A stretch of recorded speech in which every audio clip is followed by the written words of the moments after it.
नमस्कार, this side advocate Ishan Gupta और आप देख रहे हैं आईवी लीगल।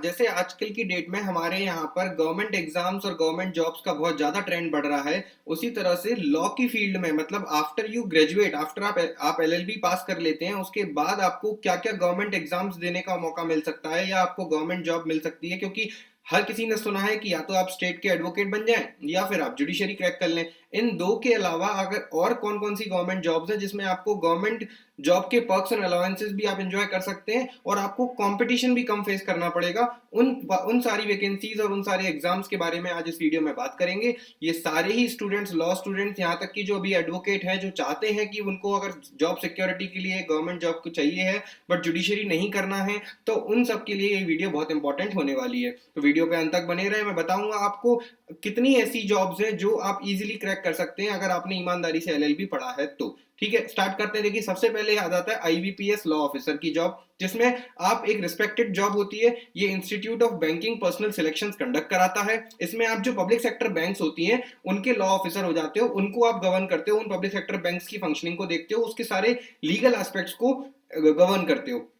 उनके फंक्शनिंग को आप ऊपर से, उनका सुपरविजन आपके कंट्रोल में रहता है, उन सारे पब्लिक सेक्टर बैंक्स का। ठीक है, तो उसके आप लीगल ऑफिसर होते हो। रिक्वायरमेंट क्या है आपकी? आपका लॉ होना चाहिए, मतलब आपने एलएलबी करी हो, किसी भी कॉलेज से हो सकती है, वो रिकॉग्नाइज्ड हो, और आपने यहाँ पर बार का एनरोलमेंट लिया हो, किसी भी एक स्टेट बार का एनरोलमेंट लेना जरूरी है। स्टेजेस क्या है यहाँ पर? प्रीलिम्स, मेंस और इंटरव्यू, तीन स्टेजेस में होता है। प्रीलिम्स में आपकी इंग्लिश, लॉजिकल रीजनिंग और जीके, जो बैंकिंग इंडस्ट्री से रिलेटेड जीके होती है वो कवर की जाती है। मेंस के अंदर आपसे लॉ सब्जेक्ट्स पर की नॉलेज को आपको टेस्ट किया जाता है, उस आधार पर मेंस होता है, और फिर आपका इंटेलिजेंस और पर्सनालिटी टेस्ट होता है इंटरव्यू में। इस तरह से आप प्री मेंस और इंटरव्यू के थ्रू आईबीपीएस लॉ ऑफिसर बन सकते हैं। अब इसमें बस यहाँ पर अच्छी बात यह है कि इसमें ट्रांसफर बहुत कम होता है, लेकिन इसकी वैकेंसीज कम निकलती हैं, जिस कारण से इसका थोड़ा सा कंपटीशन बढ़ जाता है। बट अगर आप अपनी फील्ड में स्पेशलाइज्ड हैं, अगर आपने बैंकिंग स्पेशलाइजेशन रखा था, बैंकिंग लॉज वगैरह अगर आपके एलएलबी में स्पेशलाइजेशन थे, तो आपको ये आसानी से क्लियर आप कर सकते हैं। सेकंड आ जाता है SEBI grade A legal officer. SEBI grade A legal officer basically, क्योंकि security exchange board of India के अंदर की जॉब है, तो यहाँ पर आप लीगल ऑफिसर तो हैं, लेकिन यहाँ पर ये होता है कि आपको स्टॉक एक्सचेंज से रिलेटेड नॉलेज होना चाहिए। बेसिकली आपको securities law, securities market laws जो होते हैं, capital securities and capital market जो लॉ आते हैं, वो आपको ज्यादा अच्छे से आना चाहिए। जो इन्वेस्टर से रिलेटेड, इन्वेस्टर रिड्रेसल ग्रीवियंसेस से रिलेटेड जो लॉज होते हैं, वो सारे आपको पता होना चाहिए। ये यूजुअली ज्यादातर कंपनी सेक्रेटरी के कोर्सेज में कवर होते हैं। अगर आपने वो किया है तो आपके लिए ये बेस्ट ऑप्शन है कि आप SEBI grade A legal officer के लिए अप्लाई कर सकते हैं, क्योंकि आपको स्टॉक एक्सचेंज के लीगल एस्पेक्ट की ऑलरेडी बहुत ज्यादा नॉलेज होती है। इसमें जैसे ही आपका सिलेक्शन होता है तो आपको 2 साल के लिए प्रोबेशन पीरियड पर रखा जाता है, उसके बाद आप परमानेंट जो पार्ट बन सकते हैं उस ग्रेड ए ऑफिसर का। अब उसके बाद इसमें एक प्रॉब्लम आती है कि इसका जो ट्रांसफर होता है वो काफी स्लो होता है, इसमें सॉरी जो प्रमोशन होते हैं वो काफी स्लो होते हैं, जिस कारण से थोड़ा सा समय लगता है इसमें और ऊपर लेवल पर आगे जाने के लिए। लेकिन पर्क्स और अलाउंसेस सारे गवर्नमेंट जॉब के मिलते हैं। थर्ड है हमारा जज एडवोकेट जनरल। जैसे कि अगर आप लॉ स्टूडेंट हैं लेकिन आपको आर्मी का क्रेज बहुत ज्यादा है, और अगर आप आर्मी में ज्वाइन करना चाहते हैं, तो एज अ लॉयर आप कैसे ज्वाइन कर सकते हैं? तो वहां पर आप जो आर्मी का अलग से एक जो वहां पे जजेस बनते हैं, वो जज एडवोकेट जनरल की पोस्ट से डेजिग्नेट किए जाते हैं। तो वो वहां पर जो भी बहुत सारे, जो आपने देखा होगा कि जब भी आप लॉ पढ़ते हो तो उसमें ये जो आर्मी और मिलिट्री वाले लोग हैं, इन लोगों को अलग से इनका सेपरेट कर दिया जाता है कि they will be govern by their own special laws. तो वो जो गवर्न होते हैं उनके लिए अलग से ये जज होता है, जो जज एडवोकेट जनरल के द्वारा अपॉइंट होता है। और इसके लिए क्या रिक्वायरमेंट होती है? आपकी एज लिमिट होना चाहिए 21 से 27 ईयर्स तक की, फिजिकली फिट होना चाहिए क्योंकि ऑब्वियसली आप आर्मी में जा रहे हैं, और आपको लॉ में ग्रेजुएट तो होना ही है। फिर उसके बाद इसमें भी सेम स्टेजेस हैं जो हमारी नॉर्मल जुडिशरी में होती हैं, प्रीलिम्स, मेंस और इंटरव्यू। ये तीनों अगर आप क्रैक कर लेते हैं तो ये एक काफी रिस्पेक्टेबल जॉब होती है, जिसमें आपको सारे आर्मी ऑफिसर को जो बेनिफिट्स एंड अलाउंसेस मिलते हैं वो सारे आपको मिलेंगे। और यहाँ पर बस दिक्कत ये है कि वैकेंसीज बहुत कम आती हैं, तो सिलेक्शन थोड़ा डिफिकल्ट हो जाता है। But when it comes to being a part of judiciary, तो अगर आप स्टेट लेवल जुडिशरी फेस कर सकते हैं तो ये भी फेस कर ही पाएंगे, इसमें कोई इशू आपको नहीं होना चाहिए। फिर उसके बाद आ जाते हैं फोर्थ जो जॉब है वो है government job, legal officer in public sector undertakings. तो पीएसयू मतलब वो होती है पब्लिक सेक्टर अंडरटेकिंग्स, मतलब ऐसी कंपनी जिसमें पब्लिक का मतलब गवर्नमेंट का 51% स्टेक है, 50% से ज्यादा स्टेक है अगर गवर्नमेंट का उस कंपनी में, तो वो एक पब्लिक सेक्टर अंडरटेकिंग मानी जाती है। जैसे कि ओएनजीसी, भेल,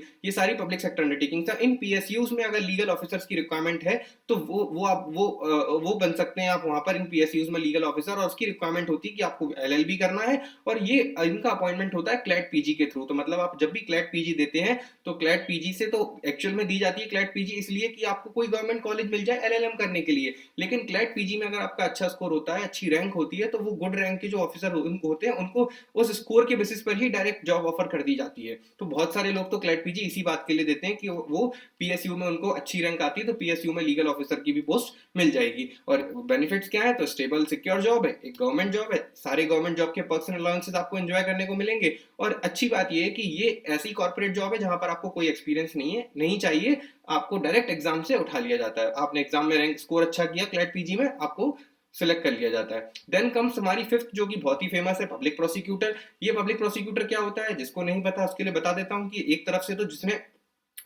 जिसने अपराध किया है वो तो अपना पर्सनल वकील कर लेता है, लेकिन जिसके अगेंस्ट हुआ है, जो विक्टिम है, उसका केस कौन लड़ेगा, उसका केस सरकार लड़ती है। सरकार कैसे लड़ेगी, सरकार खुद तो जाके लड़ेगी नहीं, सरकार अपॉइंट करती है पब्लिक प्रोसिक्यूटर।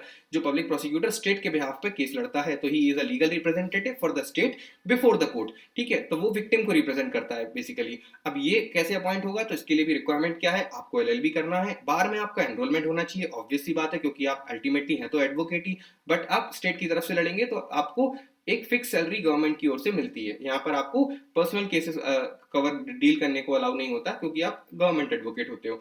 तो 7 इयर्स का एक्सपीरियंस चाहिए as an advocate. Age limit आपकी 35 इयर्स से 45 इयर्स की होनी चाहिए। यूपीएससी एग्जाम कंडक्ट कराता है और सेंट्रल गवर्नमेंट और स्टेट गवर्नमेंट दोनों मिलाकर ये पब्लिक प्रोसिक्यूटर्स को अपॉइंट करती है। ठीक है, ये हो गया। देन कम्स हमारी यूजीसी नेट। अब अगर कोई पर्सन ऐसा है जिसने लॉ किया है लेकिन उसको किसी कोई लीगल ऑफिसर भी नहीं बनना है, जुडिशरी भी ज्वाइन नहीं करनी है, एडवोकेसी भी प्रैक्टिस नहीं करनी है, he is more inclined towards teaching या रिसर्च वर्क जिसको हम कहते हैं, तो ऐसे केसेस में फिर उसको क्या करना चाहिए, उसको यूजीसी नेट का एग्जाम कंडक्ट पास करना चाहिए। यूनिवर्सिटी ग्रांट कमीशन के द्वारा जो नेशनल एलिजिबिलिटी टेस्ट कराया जाता है, वो नेशनल एलिजिबिलिटी टेस्ट अगर आप पास हो जाते हैं तो आपको रिसर्चर या असिस्टेंट प्रोफेसर की जॉब मिलती है एक यूजीसी रिकॉग्नाइज्ड कॉलेज में। तो वो यूनिवर्सिटी के अंदर आप किसी रिसर्चर या असिस्टेंट प्रोफेसर की जॉब लेंगे तो वहां पर आपको टीचिंग करना पड़ेगी या आपको बेसिकली रिसर्च वर्क करना पड़ेगा किसी एरिया ऑफ एक्सपर्टीज पे जो आपकी फेवरेट होगी। स्टेजेस क्या है इसमें, बेसिकली कोई प्री मेंस इंटरव्यू का झाला नहीं होता है। इसमें आपको फर्स्ट 2 पेपर देने होते हैं। पहला कॉमन जनरल एप्टीट्यूड टेस्ट होता है और दूसरा होता है एक ऑब्जेक्टिव पेपर होता है एमसीक्यू वाला, जो लॉ सब्जेक्ट पर बेस्ड होता है, commonly constitutional, contract, criminal law, इन सब पर बेस्ड होता है, जो आप इजीली निकाल सकते हैं। ठीक है, तो ये अगर आप कर देते हैं तो आपका ये एक सिक्योर जॉब मिल जाती है। इस यहाँ पर कुछ ज्यादा पर्क्स नहीं होते हैं, बट बेनिफिट यही है कि आपको अगर सुकून की जिंदगी चाहिए, ना किसी कॉर्पोरेट में जाना है, ना आपको कोर्ट में जाना है, तो फिर आपके पास बचता है ये ऑप्शन। फिर उसके बाद आ जाते हैं सेवंथ, जो कि सबका बहुत फेमस है, दैट इज जुडिशरी। जुडिशरी में बहुत सिंपल सा फंडा है, क्योंकि अभी तक ये यूनिफाइड नहीं है, मतलब इसको यूनियन कंडक्ट नहीं करा सकती। पूरे इंडिया के लिए एक एग्जाम नहीं होता ये यूपीएससी जैसा। ये एक स्टेट लेवल एग्जाम है, हर स्टेट अपने अपने लेवल पे कंडक्ट कराती है। किसी स्टेट में हाई कोर्ट कंडक्ट कराता है, किसी स्टेट में स्टेट गवर्नमेंट कंडक्ट कराती है। तो वो स्टेट गवर्नमेंट जो होंगी वो अपना जुडिशरी का एग्जाम कंडक्ट कराती हैं। उसमें वो स्टेट के वो उस स्टेट के सिटीजन और दूसरे स्टेट के सिटीजन भी अप्लाई कर सकते हैं। यहाँ पर भी सेम कंसेप्ट है, प्री, मेंस और इंटरव्यू। आपको ग्रेजुएशन इन लॉ होना चाहिए और उसके बाद आप प्री निकालेंगे, मेंस निकालेंगे, इंटरव्यू निकालेंगे, तो उसका आप जुडिशरी में सिलेक्शन हो जाएगा। यहाँ पर इंपॉर्टेंट ये है कि जो प्रीलिम्स है उसमें हर स्टेट का अलग अलग सब्जेक्ट रहते हैं, सिलेबस हर स्टेट टू स्टेट वेरी करता है। तो आपको ये देखना है कि आप कौन से सिलेबस से ज्यादा फीजेबल हैं, कौन सी लोकल लैंग्वेज से ज्यादा फीजेबल है, क्योंकि हर स्टेट में लोकल लैंग्वेज जरूर चलती है। तो इसलिए वो लोकल लैंग्वेज और वो आपके सिलेबस, आप उन दोनों को ट्यून करते हुए अपने एक स्पेसिफाइड स्टेट्स को सिलेक्ट कर सकते हैं और उन स्टेट्स की जुडिशरी को आप टारगेट करेंगे तो आपको आसानी होगी ये क्लियर करने में। बेनिफिट सेम है कि आप एक जज हैं बेसिकली, तो स्टेबल एंड सिक्योर जॉब है, गवर्नमेंट जॉब है। आपको यहाँ पर सबसे ज्यादा जो इंपॉर्टेंट चीज मिलती है वो है एक रिस्पेक्ट और perks and allowances of government job. ये सारी जॉब्स और एग्जाम्स कंडक्ट होती हैं